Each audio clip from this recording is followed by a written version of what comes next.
Hey, everybody. It's me, Neal Brennan. I have a Netflix special called Blocks where I talk about the things that make me feel like something's wrong with me, make me feel isolated, alone in the world.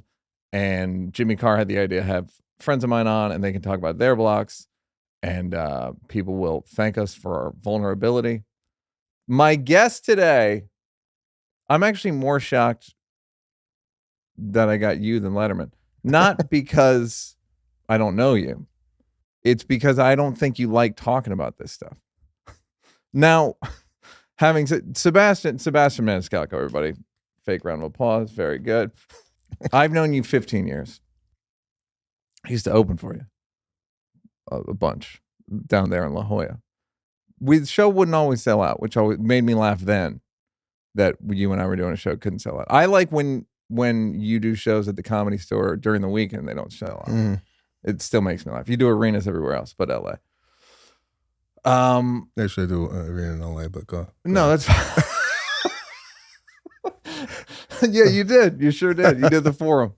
And the weekend came, I saw that. That was pretty fun for you. So you don't strike me as a very open guy, but you must be. You're in a relationship, married, father of two. Yeah. So you must talk about these things with somebody. Yeah. So when you reached out to me about your podcast, I want to take a big long sip of water because I feel like this is you're going to talk for 40 seconds. Nah, I do little bites. It's not much editing with me. So I like the fact that you're doing this because you're coming to the table with something to speak about. A lot of these podcasts are kind of like we were talking before. You sit down and kind of shoot. Where do you get your shoes? Yeah, I'm like, how many shoes do you got? And I got, And I'm not really good on podcasts, to be honest with you. I don't particularly like doing them just because, it's like a crapshoot. But I guess from what I understand in the podcast world, you have to do other podcasts if you have a podcast, which I have two, and to kind of like cross-pollinate the audience. What are your two podcasts? I have the Pete and Sebastian show, which I've been doing for 9 years with Pete Corielli. No guests, just us kind of talking. You two on a good Zoom. It's a Zoom. The camera, it's good. Good lighting. Well, I appreciate you noticing. The production goes. And you and Pete got a real nice Italian chemistry, which I think was the plan. We do. And that's just kind of like a passion project of ours that we just love doing. And then I started this other one with my pediatrician, Dr. Scott Cohen, which is kind of like a love line type show where we take people's questions in regards. Oh, you know what's funny? I thought I saw it. I thought you were a guest on it. No. Okay. Well, that's good that you. No, that's looks what's like the great about it. Because I don't. His name's first, right? It's Daddy versus Doctor. That's all right. So you're Daddy. I'm Daddy, and he's the doctor. Okay. So good to know. So we just started that one. So anyway, coming on here when you said, and I saw the Letterman was on Bert Kreischer, and it's like kind of formatted. And we have something to talk about. Yeah. So we're not just going to be grasping for things to small talk about. Yeah, and nobody asks these questions, so it's not like I'm not open. Yeah, no, but I've known you for 15 years. We've never. The first one. Let's go with the first block, right? Mm-hmm. You ready? Yeah. High anxiety, stress. Yeah. I've known you for 15 years. You seem uptight's not, you like things a certain way. So tell me about high anxiety and stress. My problem is I'm constantly thinking. I'm never in the moment. I've been trying to do meditation over the last 5 years to kind of calm my mind down. But especially with kids, I'm always thinking if they could get hurt doing that, or I'm thinking 6 months, 18 months ahead, career-wise, never really enjoying being present. Right. So the anxiety comes from, it's like a lot of worry for me. Yeah. So that's what the anxiety is. Not like I'm stressed out. It's more that I wish I could stop thinking so much and just being. Well, that's knowing what I know about from your act and the little bit I know about your life. How old's your dad? 76. And your mom's around the 76, yeah. Yeah. So they didn't enjoy anything. You know what I mean? It's like it's that joke you do about your dad. Like, I've been depressed since I was 12. Yeah, like, yeah. or whatever. Like, that wasn't a thing that they had. Like, as a way to be. My parents didn't enjoy it. Enjoy it? What are you talking about? I mean, you know what I mean? So, like, you then have, by all accounts, things could not be going better for you. Yes, they're going really well, but hold on, there is a better. I hear a better. With all that's going on, see, I enjoyed the kind of ride to where I'm at right now more than where I'm at right now because interesting. I feel a lot of pressure. Because when you go to a comedy club and no one knows who you are, the expectations aren't high. Yeah. You're just going, you're doing your comedy. You know, I was surprised that I started to sell out. I go, wow, we sold out. Now it's a little bit more of a pressure to get the people to come and to sustain that. And I put a lot of pressure on myself to try and do that. And I am now just taking some time off. Are you really? Yeah. How much time are you going to take off? Like a year and a half. I'm just going to do Las Vegas for a little bit. I don't have any more material, really. I mean, the stuff I'm doing in Las Vegas is some of the stuff that I've been working on, some of my older stuff. I'm doing some crowd work. So you, by the way, could do a best of show. I had thought about that. You really could. Jimmy Carr did a best of show. Oh, he did? Yeah, he toured on it. His jokes are really short, though, so people go, that's not best. You've never done that. Like, his jokes are all 20 seconds. So you could do, I mean, you know the bits you could do. Yeah, no, I've thought about that. And I might start peppering in some bits that people really related to, like the doorbell bit or Chipotle or whatever the bits are. But Ross Justless, I haven't done that. I don't even think, here's one. You know, you come up with some jokes that are kind of your staples in your act, right? And then, you know, you just don't do them anymore just because you've moved on as a performer. But it's like, I often wonder, the people that are coming to see me now or coming to see you now, are they aware of some of that material that maybe used to be? I've often thought I could just do my Comedy Central hour. Yeah. No one's, it's like, there's like 10 people who've, you know what I mean? Like, you could absolutely, I mean, I love that Ross bit. All I remember is the throwing. Downtown Beirut and throwing. I'm assuming there's more to it. Yeah, I'm shopping in the jeans section and I'm finding forks and there you go. There's a lot to the bit, but I don't, you know, it's like, I haven't done that bit in 15 years. I'm wondering if I brought it back out and blew some dust off it, if it would, people go, oh, I didn't know you had that. Sprayed the rims. Sprayed the rims, shine it up a little bit, peppered some new stuff. Okay, so when did you realize you had anxiety? Like, what kind of kid were you? I was a shy kid. I really am kind of shy. I wouldn't say shy, but like a little bit more reserved. I'm not like the life of the party. I'm not really talking a lot. I'm listening more. But I was never the class clown. I think. It was more judgment, a lot of judging. And I was just like a sweet little kid. I didn't get in trouble. Right. I was very obedient, listened to my elders. Was you know, just a good kid, never got in trouble. But okay, so the anxiety, stress, is it from expectations you put on yourself? Yeah, it's not from childhood. It's not. But my mother's a little. She's a worrywart. Kind of grew up. I take after my mother that way. Yeah. But the anxiety came more from.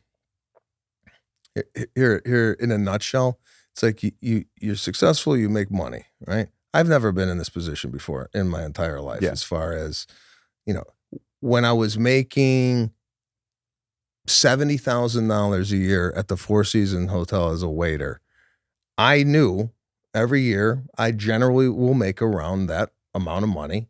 I had my rent.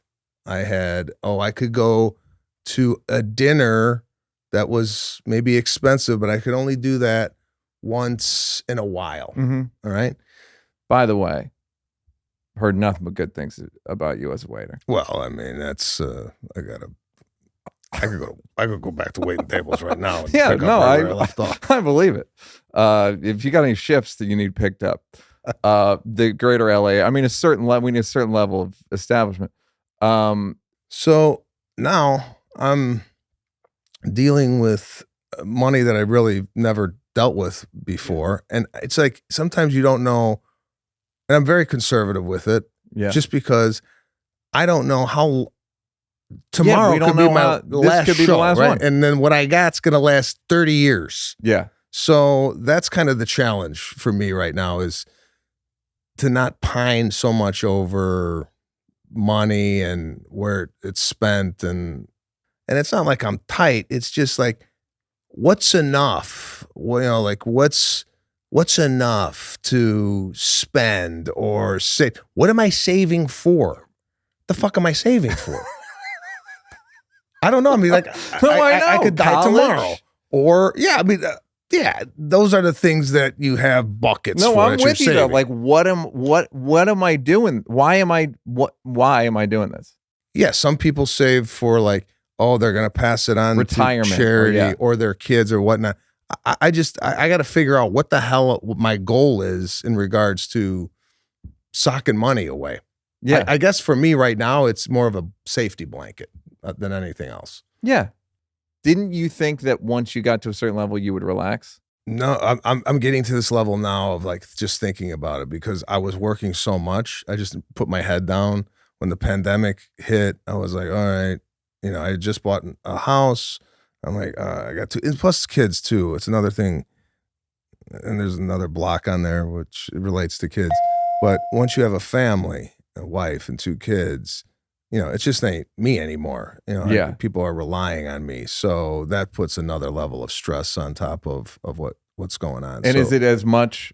I would think that's more about behavior, meaning like the thing that your kids aren't like, where's the money? Well, what happens with kids is, and this is something also I pine over, is I grew up working middle class in the northwest suburbs of Chicago. And obviously I'm living a different life than how I grew up. However, I'm very conscious of the lifestyle, and I don't want to pollute my kids with a lot of excess. LA value. I'm surprised you live here. Yeah, I know where you live, and I'm like that. Not again. I say this with no judgment. I'm surprised that you must have thought about LA values as like, because Alana's not from here either, right? Mm-mm. So did you guys think about like, should we get the fuck out of here? Yeah, no, that was definitely a thought. And you decided to stay. Yeah. See, it's not so. A lot of these guys picked up and left over the pandemic. I'm not saying we're all going to Austin. You and I are not playing that. Yeah. But whatever you decide to go. Yeah. I'm talking about before that. Oh, so even before, like, I just thought, like, if you're having kids, I know that you like the Midwestern part of yourself. I do, but I would never move back there. Nothing against the people. It's just lifestyle, just not my vibe. It's too cold. The cold, the weather. It just doesn't fit for where I am at right now. But I got a sister here. I got my mother's here In LA? Yeah, I got like a family here, so it's not like, you know, you just pick. I didn't know and, they came out here. Yeah, my mother's been out here for 14 years. My sister moved out shortly after I did. So, Oh, all right. I didn't know that. Like, yeah, we kind of have like an ecosystem of family and friends. Like, you know, do I want to get up and move somewhere? I don't know no one, and we're gonna like start our life over at 50? I ain't doing that. You know, yeah. The crime is high here. The streets You're are not where screwed you up, live. but well, who knows? At any moment today, you never know what's going to happen in this city. So we decided, you know, to stay here. But I believe it starts with inside the home, regardless Right. of. So do you and Alana talk about like the rules? Yeah, there's definitely, you know, like I got my kids making their bed. They're 5 and 3, and I give them an allowance, and they know when they do more work, they get a little bit more money. When they don't get, you know. So I'm trying to instill some type of like structure in their life where, you know, I've talked about this before. When I went to my first Chicago Bulls game, it was obstructed view, third balcony. We're the same age. People used to smoke at Blackhawks games. Yeah. In Chicago. My brother was an usher. Oh, at yeah? the stadium. So I used to go obstructed view. People smoke. They would open the fire exit and smoke near the door That's crazy. at the stadium. Yeah. We saw it. I'm old enough to have smoked a cigarette in a theater in New York City. Wow. I was 14 or something. So yeah, you obstructed view. Yeah, and I was seeing Michael Jordan. I was Yep. just happy to be there. So now, I sit closer, but I have a perspective. Like, I know, like, when I used to sit there and now I sit here, and how lucky I am to get the opportunity to sit Yes. here. Now with kids, right? I want to enjoy the fruits of my labor, right? I don't necessarily But you don't want them to. What do you do? You gotta hire a poor guy to hang out with your kids to show them like a poor boot camp and show them how things were for you. Yeah. You know what I mean? That's where a brother or something would come in handy, like a sort of dirtbag brother. Like a poor uncle. Yeah, like a Paulie from Rocky. Yeah, so that's been one of my things that I'm, again, completely aware of, trying to, and yeah, we're going to enjoy things. We're not going to go sit up in the third balcony, but I'm very aware of the surroundings that my kids are in, and I'm You're gonna park far away. You're gonna park at like a far away lot. Park $10 if you walk half a mile. Remember at the stadium, there'd be guys in the neighborhood that would watch your car for you. Oh yeah, they gotta watch your car, and I didn't. I was 10. So I was like, what does that mean? And then my brother was like, it's so they don't steal it. Yeah, but that doesn't exist anymore. No. And so, did you reach like a bottom of anxiety? Was there a moment where you were like, this is not fun? Yeah. What was it?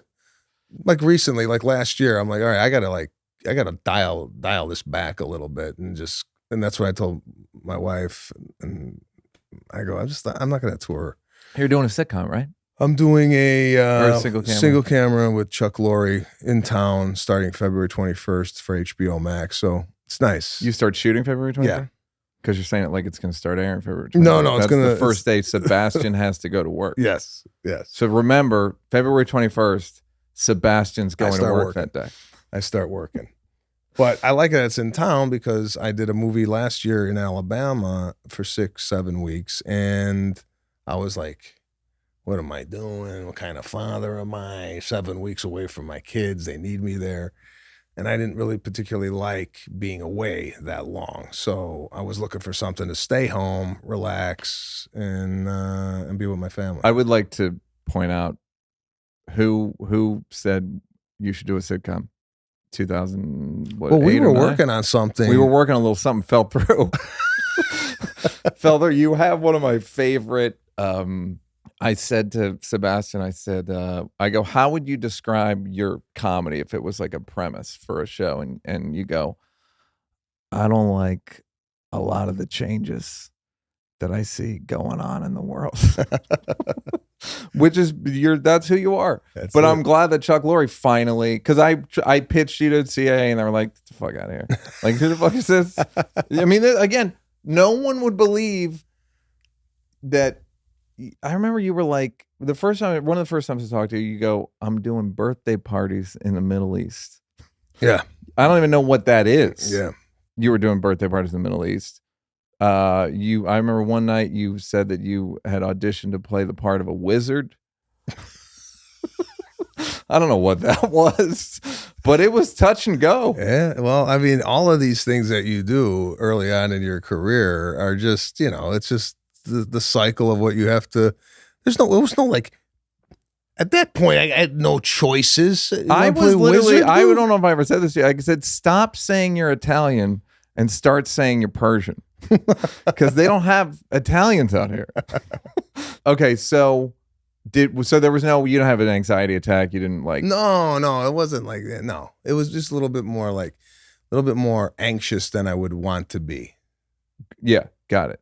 If I'm too booked in a day of just like things, but I can't remember half of it or any of it. Like, I don't like doing that many things. I read some book. Somebody was saying in the 70s, people in showbiz would do one thing a day. I went to the post office. And that was Monday. I think there is a pressure though for people like ourselves to do everything. Yeah. You know? And I don't think you really need to. It's just there might be a little pressure to like, okay, what's the next move? Yeah. What are we doing? I think you got to slow down a little bit and maybe just kind of do some calculated decisions of what you actually feel passionate doing and just do those things. So the show you're going to do February 21st, are you, did they come to you or did you sort of make yourself available? Like, hey, if there's a show, I would do it. Well, I was looking to do something, and then I said, why don't we reach out to Chuck Lorre, have a meeting with him? Had you met him before? I had met him at the Super Bowl last year in LA, and just briefly talked, but nothing business. Yeah. But I was just like, okay, this guy has a kind of a lockdown on doing pretty good. This whole genre, and I just like to sit down, talk with him, and see if he's got any ideas, even if he's interested in doing something, and then. He came to me with, I was going to do something a little bit more based on my life, but then he came to me with this idea of how to be a bookie. And I loved it just because it takes me, I'm not playing myself, which. Are you doing voiceover? No voiceover. Are you anything to camera? No. I want that for you. You want that? I'll tell you. I want that for you. No, I feel like you could, whenever there's a how-to movie or a TV show, like, give me a voiceover, give me a montage. I want like Casino. So whatever. I'll call Scorsese. While we're on Scorsese real quick, what was your direction in that movie? Meaning, what's Sebastian's in The Irishman and is very funny and very... It's a broad it's like when you entered, I laughed out loud when I was watching it because somebody, I'm not going to say who said it. Someone said, and Sebastian Maniscalco as himself, which I don't agree with because you play like a Frankie Valli kind of like sunglasses inside, like you move. Did you try it out before you did it on camera? Did you guys rehearse? What did you discuss with him before the first take? There was no discussion. So that was the first scene, your entrance? Did they shoot it in order? No, the first scene was me, De Niro, and Pesci at the Copacabana where I come up to him and I'm flicking Joe Pesci's like me and Pesci get into a little something and then De Niro he pulls me aside. Yeah. So that was like the first day of shooting. And then De Niro, they said cut, Scorsese came out. De Niro, Pesci, Scorsese got in a huddle and started to talk. And I was over here with the bodyguard I was with in the scene, and I'm thinking, that's it. Yeah, it's over. They're telling they're getting rid of me. Because I was extremely nervous working with these weirdly guys. A good first scene though. Because you can't be nervous, and you are they're seated, right? Yeah. And you're standing, already good. Yeah, for you. It's nice that and then down. You're flicking shit. Well, Catherine Narducci, who was in the scene playing Joe Pesci's wife, had come to me in the middle of all that and said, "Man, Joe's getting kind of upset that you're flicking his lapel, like not in the scene. I think he was getting upset." Which was good for his character. But I'm like, oh shit, should I pull back on it? No, just keep doing it. So, the acting world for me is very new. A lot of these things I haven't really seen before. So that was a lesson. That's also the hardest it's going to be. Yeah, I mean, you're not going to get that's the most scared you're ever going to be. Yeah, and I keep that in the back of my head when I go into other things. Going, all right, I already did the scariest thing you could possibly do. For an Italian? You're Mount Vesuvius. I would say Olympus, but I went to Italy.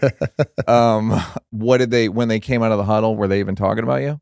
No, they just said, we'll do it again. I think they were just kind of maybe discussing things on their part that, these guys have been working together for 40 years. So, I mean, not a lot of direction from Scorsese. He would come out, and there was a point where I was in the Copacabana and Don Rickles was on stage. Norton played Rickles. And when I got up to throw the champagne bottle where I was going to, I had some direction on how to do that or what. But and in the court scene, when I came in, with the glasses on, Scorsese had kind of directed me when I was sitting at the table with the crap But wine. that entrance, I mean, what do you want? I love the entrance for myself because I've always wanted to be in a movie with sunglasses on. Fucking quit.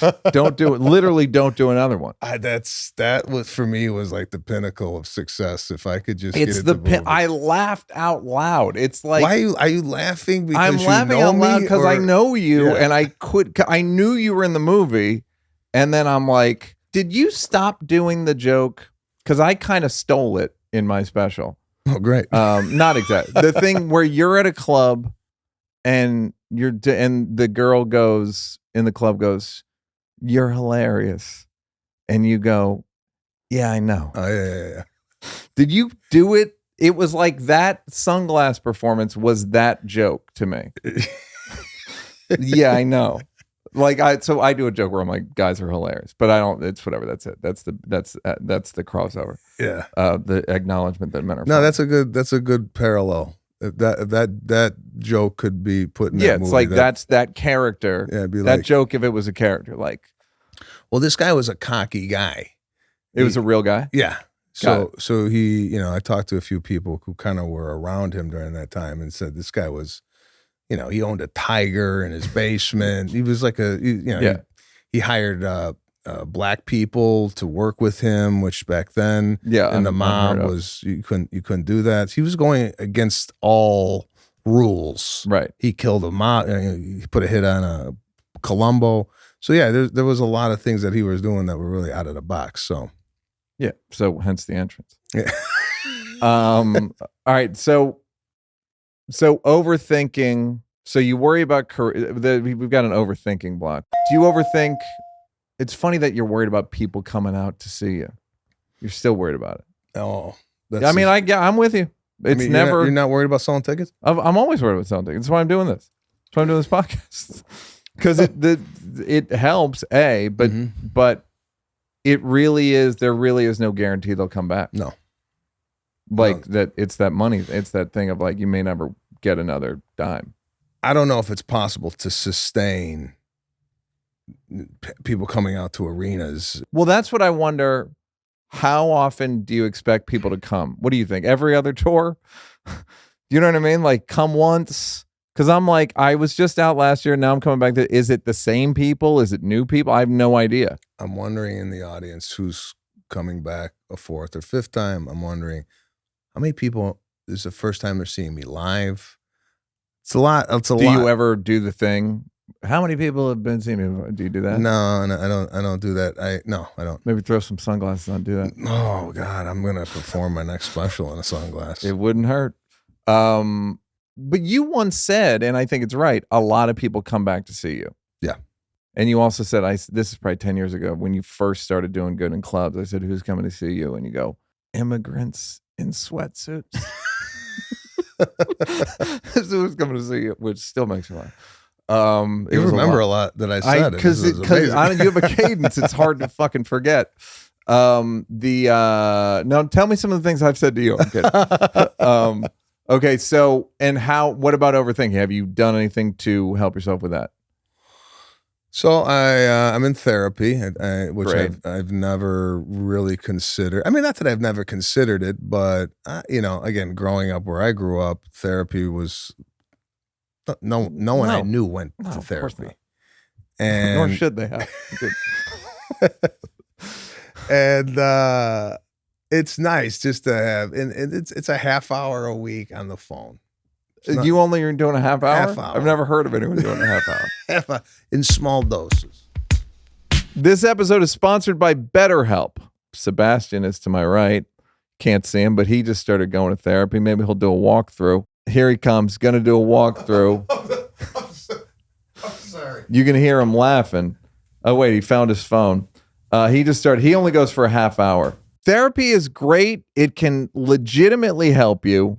You can talk about your problems with a unbiased person, and you can get out of your own head and actually help yourself feel better. The thing I would say is you got to tell on yourself. You got to say the worst possible truth about yourself.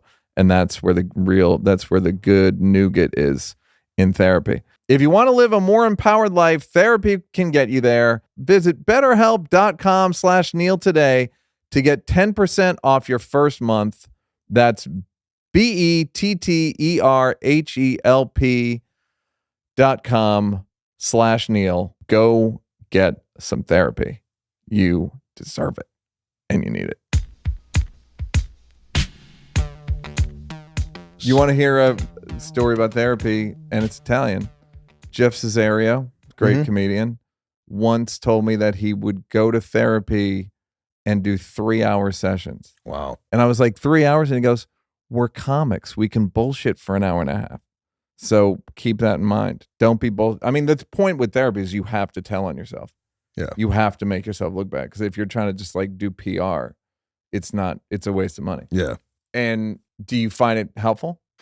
It's nice. It's nice for me. It's nice. And this is the type of therapy, not necessarily that we're dissecting a lot of things. It's just more like me talking some of what's going on in my life out, getting it out in the open, just talking about it, throwing it up to someone who doesn't really have a stake in the game. Yeah. And regardless of what the therapist says to me, I just find it therapeutic to throw up. Of course. Do you and Lana fight a lot? No, there's not a lot of fighting. There's some disagreements just because of just kind of how we come from two economic backgrounds, two different economic backgrounds. So sometimes it's just the way she grew up to the way I grew up. Now that you have kids, it kind of reflects sometimes that way. But my relationship is very, very, very good. She's great. I mean, we have a really solid relationship. I mean, everybody's gonna have disagreements and arguments along the way. It's just. Do you yell? I get loud, but Lana doesn't really respond to volume. Yeah. So I've learned to suppress. That's everything a hard one, huh? Isn't that hard? When someone goes, "Why are you yelling?" And you're like, "I'm just talking," like people in Chicago and Philadelphia and New York talk, and Boston. Yeah, it's kind of how like loud, very loud, and it for me it shows the other person that I'm not necessarily happy about what's going on right now. So you throw a little volume in there, and that kind of changes. But it takes me a lot to get really, really, really angry. I haven't really shown that side of me, but maybe once or twice. Would you ever yell at your kid? Do you think it's wrong to yell at your kids? No. You would never yell, or you don't think it's wrong? I've yelled at them. Oh, all right. And how do they like it? Very stern. They know. So I don't do it a lot, but when I do it, they know. Break it out. Yeah. So... yeah. Give me a scenario. Can you give me a scenario? You hate to break their confidence, the children's confidence, but Caruso's one of the kids? Caruso. Great name. Yeah, thank you. Kid's got what I remember, jet black hair. He's got great hair. Yeah. It's not black, but it's wonderful. It's pretty I'm great. Jealous of the kid's hair. I can't remember a instance off the top of my head, but I don't do it a lot. Do they cry? Is it one of those things? No. So they just know, like, all right, I got to quit. They're apologetic. Great. Yeah. Sorry. Right. These sound like good. These are I went yesterday to a little camp where other kids were at, older kids. So it was my kids who are 5 and 3, and there was like a 9-year-old there. And this kid was bothering me right from the get-go because he just was one of these spastic kids that didn't realize that there was a 3-year-old there. Right. And it was sports and whatnot. You're a big fan of self-awareness, even in 9-year-olds. And when they don't got it, it's gonna be a problem. I was talking. My mother was with me yesterday, and she felt the same way I did. I can't this is the problem with comedians. I think, at least for myself, I have hypersensitivity to everything around me, and that's how I draw material. Right. But it's almost like bittersweet because also that plays in a negative where you're so hypersensitive that you see that and you just can't let that go. Yeah, it's you can look over here and you're still, all of your attention is at this kid. I'm telling you, the kid's gonna do something. But nobody else. I'm sitting there going, is anybody else seeing this? Yeah. Or are they blind? Are they blind to it? So that's the question with me sometimes. Well, that's the joke. I don't know if I've ever done this joke to you. Me and Brett Ernst used to talk about Sebastian's got to go run errands, or as he calls it, writing. That's your act, is I went to the grocery store and then something aggravated the shit out of you. Yeah. And then you got 10 minutes. Well, this is what that's why I'm taking time off. I have to go to Universal Studios. I have to go bowling to draw material. I can't come up with material. I'm not a guy sit and write jokes. I'm just not that guy. There's nothing. Don't look down on it. I'm not looking down. It's just I don't have that skill set. Yeah, no, you're hilarious. What are you? I know. Yeah. So how'd you resolve it with the 9-year-old kid? He left. He left in the middle of the thing, thank God, because I didn't. There's no resolving, and there's a block on there, and I hate to skip your. No. I was going to bring it up, because they're all sort of the same thing, which is avoiding confrontation. That's what I'm curious about with all of this stuff. Is it never occurred to me that you avoided confrontation, because when you come to the Comedy Store, you now enter. I don't know how you enter. You've got a system worked out where you're dealing with almost no one. And it's unbelievable. I don't know if you have a rope that you climb up the side of the building, go on the roof, rappel down. You're not. And what I thought you were just trying to avoid weirdos, which may be part of it, but you're also trying to avoid confrontation generally. Not necessarily at the Comedy Store confrontation. It's more like I just want to go and do my thing and leave. That's all I want to do. I don't necessarily want to sit in the back. And there's been moments where I'm like, let me hang out a little bit here and just talk to a few guys. And then you regret it every time. And then I get in the car and go, why the fuck did I do that? No, but it's, I felt like, the Comedy Store, great place. I felt like I did a lot of that, hanging out. Yeah. And, for years I would hang out there. But the way I got it set up now, I just slip in, slip out.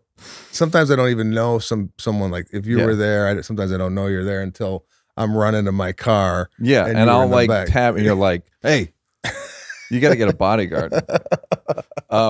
So the confrontation avoidance, that's what I realized. I mean, a lot of stand-up is our rebuttal to a situation that we didn't like. Mm-hmm. And now that I see it on your list, I was like, oh, you're not going to yell at CVS. You're going to write a bit about it. Yeah. Which was under my nose the whole time. But so you're very passive in life. Yeah, I don't rock the boat. Like if I got a problem with somebody, I don't address the problem. I just they pass away to me. Like in my head, I have a funeral. And we no longer talk to eulogies. People. What do you have? I have a hard time expressing myself when I feel like there's been a wrong, and I don't. How's that for work? That can't be great for work. It's not good. It's another thing I'm working on, trying to be a little bit more.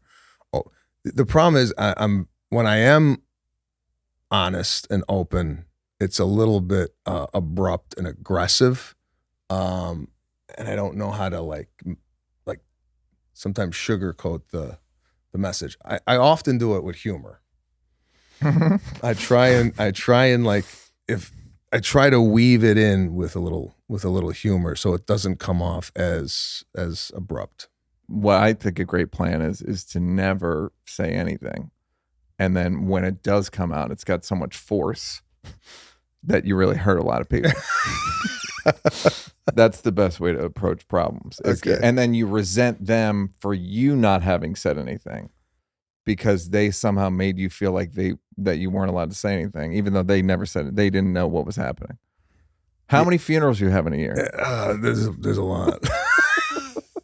Well, that's what's funny is I'm like, I think Sebastian likes me, but there's a point there, but I also do recognize that party that I'm like, oh, that guy could have buried me years ago. And I would have never known. Do people ever say, do you got a problem with me? And you then will address it? Or you just go, nah. And you slip out. Yeah, no, you're good. Yeah, you're good. And then you slip out. Then I go out the back door. What about work stuff? You got, when you're on the tour, you got 50 people at least. Yeah. I mean, and do you have somebody that you'll sort of whisper and then they'll take care of it for you? Yeah, I have somebody that I could rely on for, fixing problems that I see. But, I mean, it's not so much in the everyday minutia of work that I have a problem addressing things. It's more like larger personality issues. How'd you do that with Lana? How'd you figure that out? With her, it's just, with the people close to me, I don't have a problem with it. With the people that, I have maybe a business relationship with, or a friend that's not so close to me, a family member that's not so close to me, I tend to draw away, not address certain problems. It's just better that way. No, I mean, like, you seem like a guy that would, you have for example, I'm gonna give you an example of how I interpret a few things that you have said. Great. All right. I love it. This is perfect. I'm sure I've offended you 3 times. There are 3 moments where go ahead. When you said earlier, when I walked in the movie, right, and you said, I'm going to tell you what somebody said. Right. I'm not going to tell you who it is. Yeah. Oh, that's Sebastian walking in. I interpreted that as there was nobody. That was you saying that.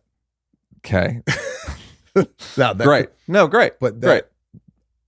It could be right. It could be wrong. Yeah. Sometimes that's how I filter information that someone is telling me. Right. And just knowing you, there's things that you say sometimes that we go, was that a compliment, or did this guy just give me a dig? Right? So there's no digs with you. Well, you're one of my favorite comedians ever. I'm not saying that we have a bad relationship. Yeah. I like you, you like me, but sometimes you've had me on life support. You've had me on. You called funeral homes and checked for availabilities, I'm sure. Well, I'm just saying sometimes my filter, whether you mean it or not. Right. Oh, yes. Will it misinterpret the... Yes. Well, that's another comedy thing where we take the worst possible interpretation of things. By the way, sometimes we're right. 70% of the time, I would say we were right. Somebody did say it, and I didn't. I'll tell you after. I just don't want to say it on the show. No, I don't care who it was. But what I'm saying is sometimes I misconstrue things just because I'm filtering it a completely different way than you're a monster, and you assume everybody else is. But does that give you like stomach pains? You know what I mean? Or you just you just file it away? No, I just it goes in. And when you said that, I thought that, and I'm okay, and then I just let it go, and we moved on to the conversation. But I was actually thinking about saying that in the moment. Yeah, I go, what was that you? But then I'm like, I'll there's I got a conversation going on in my head half of the time. Of course, I'm still listening and I'm still present, but there's a internal dialogue. It's like an editing. When you edit video, and there's the video, and then that's the overthinking. Graphics, and then there's the sound. Yeah, we all got. I think most human beings have at least 2 or 3 tracks. We probably got 6 or 7. I'm overthinking that. I should have just said that and be done with it, and then we move on. But I'll think it. I won't say it. I'll Right. suppress it, and then you'll resent me for it, maybe. and then I'll walk In out that of here one, and I'll call my be wife like, and go, "You believe what this motherfucker said?" Yeah. So, Yep. Yes, and that's life. I come on his podcast and he tells me I'm not acting. No, but you're not wrong. I mean, I get it.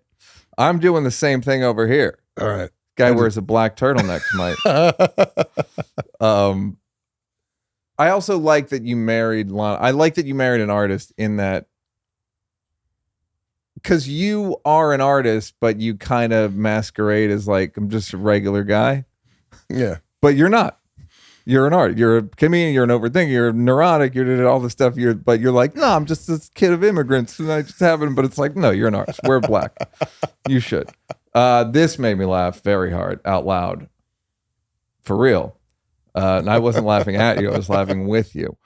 One of your blocks is people who have self-portraits of themselves as artwork in their homes. Mm-hmm.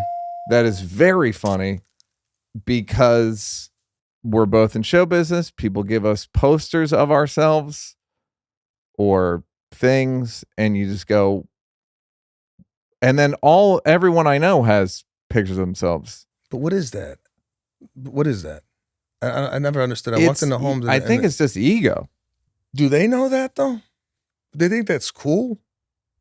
I think it's one of those things where everyone does it so it's acceptable, but it's ego. It's got to be ego. You know what I've been doing? And this might be ego also. If someone sends me a nice text, like someone like an icon, so to speak, sends me a nice text about like my special blocks on Netflix, and you've got what's yours is called? Why would you? Is it me? Is it me? When I will print the text out and frame it, it just I want to remember a nice moment of somebody being nice to me. Okay. So but the thing of having artwork of yourself is insane. Yeah, and you're not talking about a guy with a greyhound, like an oil painting, like a bank. No, I'm talking like a 9 foot by 12 foot self portrait in the living room. Mm-hmm. You know, like. You've been to Kevin Hart's house? What are you telling me?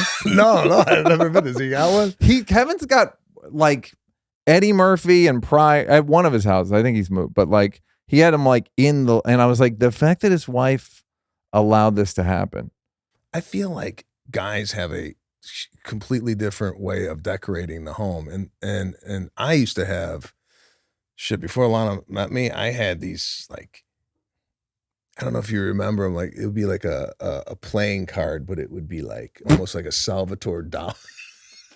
I thought this was beautiful, like in the living room, right? Absolutely. And she's like, get rid of this shit. I was looking today, I mean, not an hour ago, at murals. You can get murals. You can make your own mural, but also like wallpaper, nature wallpaper.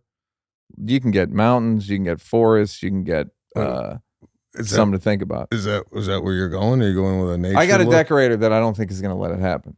I can't pitch it. Like but just between you and me. Where does that go? A desert? What You have a whole wall. But what in the living room? Maybe. I mean, the dining room. Something to think about. That's a lot to think about. You had how many cards you had up? Cards. The playing cards, the Salvador Dali. Oh no, yeah, it was like a bunch, and then it would be dice that were like, I think this guy's name was Godard, Godard. It was just you saw him at the mall. Yeah, No, I knew where you saw him. It's just like there's something to be said about having like an understated. If you want a room with your accolades and your trophies or whatever you got. Just just to remind yourself of what you've accomplished. You know who likes having it? Athletes. Not just a room. They'll go living room, like kitchen, a little picture, little something nice for the kitchen. Yeah, I don't know. I have a block about I guess oversharing or humility is a virtue. Yeah, just a little bit, for me, I don't know. I mean, the whole text message thing and framing it for yourself, not necessarily you're looking for someone to Somebody come would to your have to house, go up and look at and it. they would go, oh, it's this. That's like subtle. I'm just talking like in your face and like, wow, that's you. Yeah. It's like, are you trying to get the word out about yourself to your family? Yeah, I've never talked with anybody that had that on the wall and like asked them what that was, but I don't know. I think it started. First of all, it's always guys. 100% of the time, it is guys. Women will not have it. I can't think of it ever. Also, while we're on the subject of things only guys do, there are no female juniors. There are none. Alice Junior. It's all male ego. Like, I gotta have him in the reminder of me. When people think of him, they think me, that he's came from me. And it's just like, all right, dude, just let the kid have a life. Do you guys have like a photo?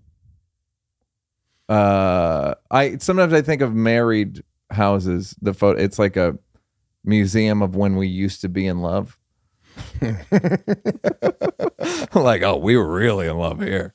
Look at that. Oh yeah, this is when we went to Cancun. Oh man, we were really in love. And then it just becomes, you get further and further away from each other in the photos, and the kids are between you. It just looks like a corporation.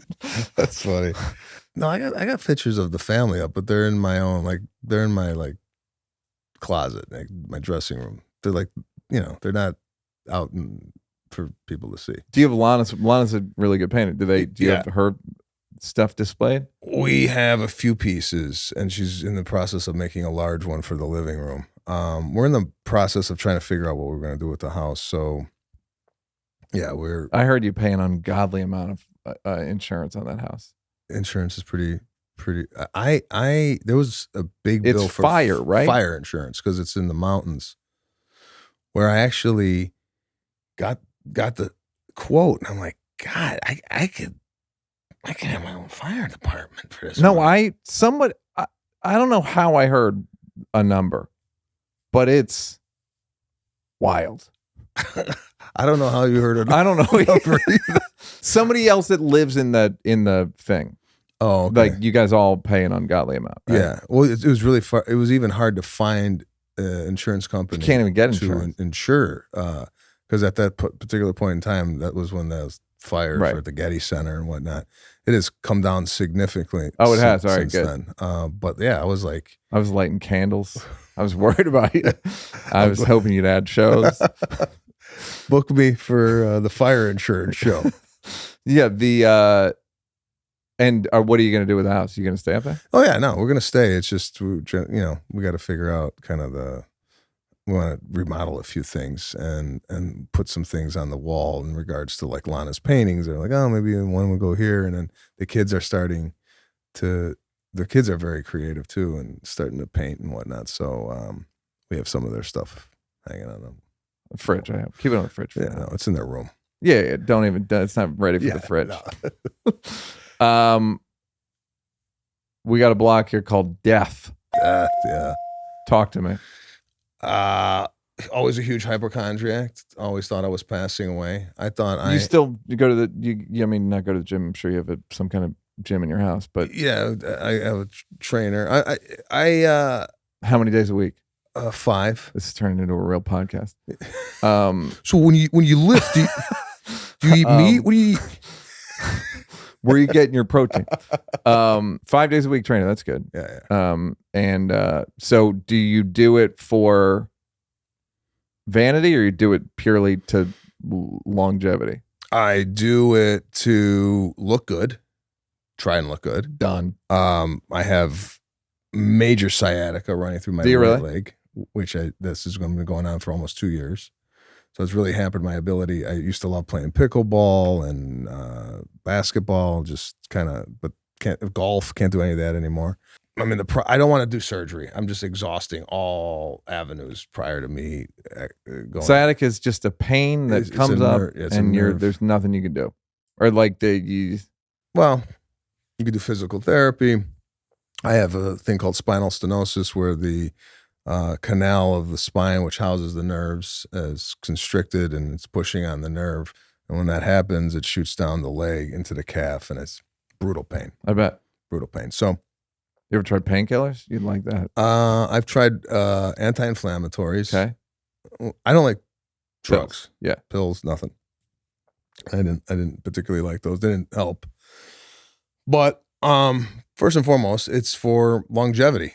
I had kids later in life. I'm 49, going to be 50 this year. Do you think there's something to the old dad thing of like it's worse being an old dad? Not worse. It's just what I'm looking at for me is when my kid is, 21, I'll be in my 70s. Right. So I'm like, wow, am I going to see my kid get married? Am I going to see grandkids? And, right. And that's kind of where my worry. Are you going to have money? Am I going to be poor? What are you going to do? Those people aren't coming anymore. So, yeah, that's the biggest thing for me is to be around as long as I possibly can for just enjoy those chapters of my family that I'd like to enjoy. So, yeah, I mean, there is a definite fear of dying just because of, shit. I'm 50. I was just talking to my trainer this morning about it. Like in 20 years, how old are you? 49. Okay, so we're the same age. We're going to be 70 in 20 years. Now, do you remember? You know what's funny is I hear that, and I understand that it's true.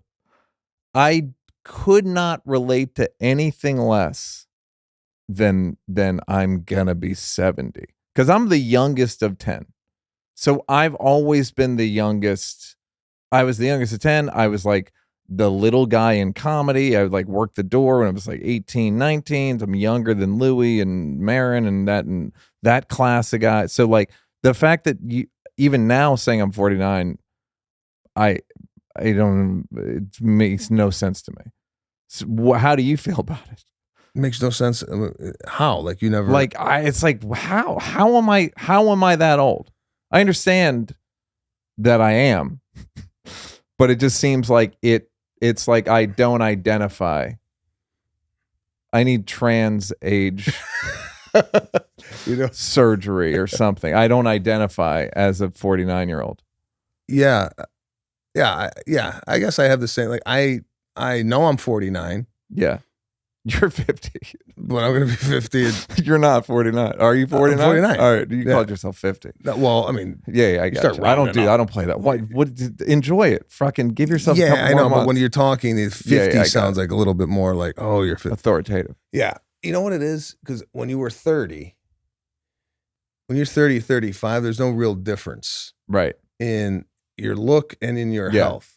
I think when you get to 50 and 55, things start like happening, going, okay, you're falling apart a little bit here and aesthetically, and you have hypertension and your arteries now clogged.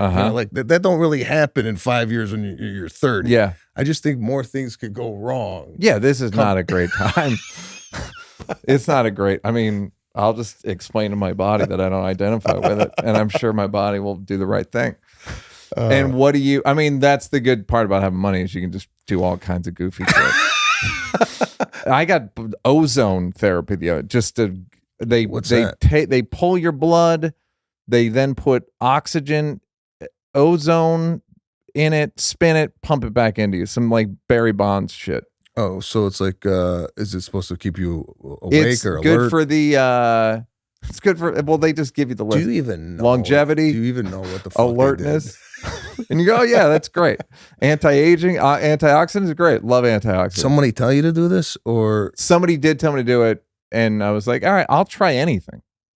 Like, I don't have a wife or kids, so I'm like, yeah, instead of private school, I'll go get some ozone. I mean, it's pretty expensive, but it wasn't like, it's pretty expensive. I'm not going to say how much it was. Okay, but did you feel a difference?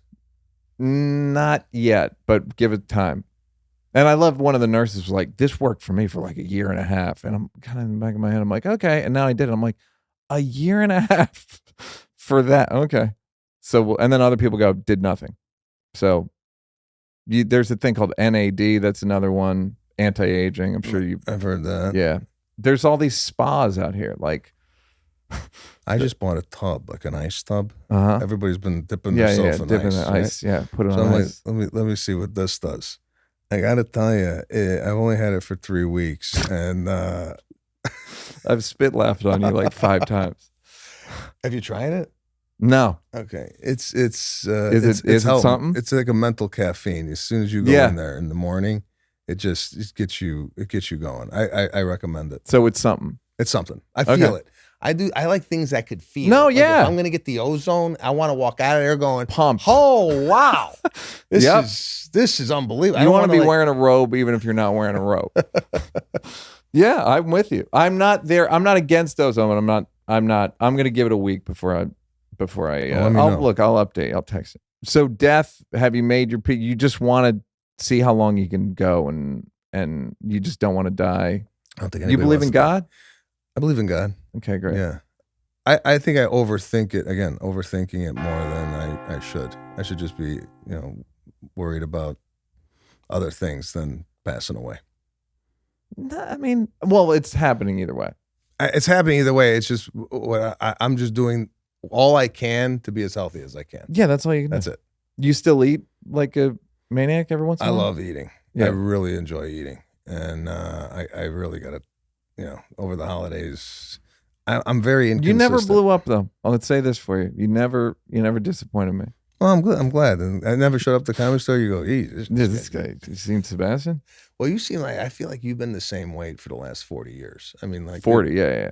There's really there's no. I mean, there's like 5 or 5. Aren't you vegan? Yeah, up 5 down. I mean, look, on Sundays it's sugar day. We'll look the other way. We'll have some ice cream. But yeah, it's around 150. It's been around 150 for a long time. We're out of time exactly, but I want to bring up a couple things. Oh, well, a couple things. This is one of my favorite stories. It's like sometimes you'll see like what would be in a biopic in person. John Legend and Chrissy have a 4th of July party 9 years ago. You and I are both there. They were early Sebastian fans, and you and I go to the party. We're the last 2 there. Couldn't take a hint. Stuck around. There's a guy there. It's me, you, John, Chrissy, and a young black singer. And I overhear you talking to him, and you go, "What kind of name is Frank Ocean?" I didn't say that. I didn't say What did you say? I said, that's a fantastic name. Frank Ocean. Okay, then I might have I would have never. No. Never said Here's that. what you didn't say. What kind of? You said, I mean, how do you even get a name like that? Yeah. It was just I when I met this guy, I was like, damn. Not famous at all, Frank Ocean. He didn't have an album out. I think he had. He didn't have anything out. He didn't have anything out? No, he had nothing out. I think he had that song out. I promise you he didn't. The next year at the party, he was like famous, but that year he had nothing out. He had a song Lost. It wasn't out yet. Okay. But I remember when I heard it, I go, this is the guy. This is the with kid. The name. But I haven't heard, I don't know what he's doing now, but I haven't heard a lot of He's got a jewelry company. It's a kind of a tragedy. Oh, really? I mean, he'll come. He's probably sitting on an album. His albums are excellent. Yeah. Very quickly, you got mad at me one time. You started measuring me for the casket because you told me that off stage. You told me that you had a fart towel on a date. I then brought you up saying this guy's got a fart towel, and you were like pissed because you didn't want the audience. You didn't think it was a bit. And I said, like, this next guy's got a fart towel. And you got mad. You like kind of stormed the stage and yanked the mic from me. I did? Yeah. Man. I knew it was going to be a hot bit. I wasn't doing that bit at that time? No. You would just told us in the hallway. Yeah, and you told me. Yep. Yeah. So, I mean, those of you just listening or watching this, Neal has been very instrumental in suggesting bits and tags and whatnot in my career. So sitcoms that go nowhere. By the way, Parties. speaking of projects, I remember being a part of a project that you and Dove Davidoff were doing for Showtime. Did that ever go? No. Okay. They went for 7 seasons. You didn't hear about it? You never got too resentful of Hollywood people, huh? Like, because it was funny watching somebody like you or Nate Bargatze, you guys kind of be a little bit ignored. And then once the audience got their hands on you, it was like game over. And you never got like resentful, or you probably resented them a little bit. Nah, I mean, I wasn't doing anything but stand-up comedy. So I don't know, like I didn't really have really big aspirations to do film or TV. It was just something that, if happened, great. But as I started to do those projects, I'm like, I really, really love stand-up. So I just knew if I did stand-up and people came out to see me, that, Hollywood really didn't concern me at all. Still don't. Sebastian Maniscalco, I'd say go see him on the road, but he ain't going to be there. No, I'm going to, listen, I'm in Vegas at the Wynn. So how often are you there? I'm going to be there 4 weekends over this year. I think the next gig's March 2nd through the 3rd. What are they throwing you for that? A lot of money. Yeah, I bet. Not this year. They give you a lot of money, but they cut back on shows, and then maybe something happens in the theater.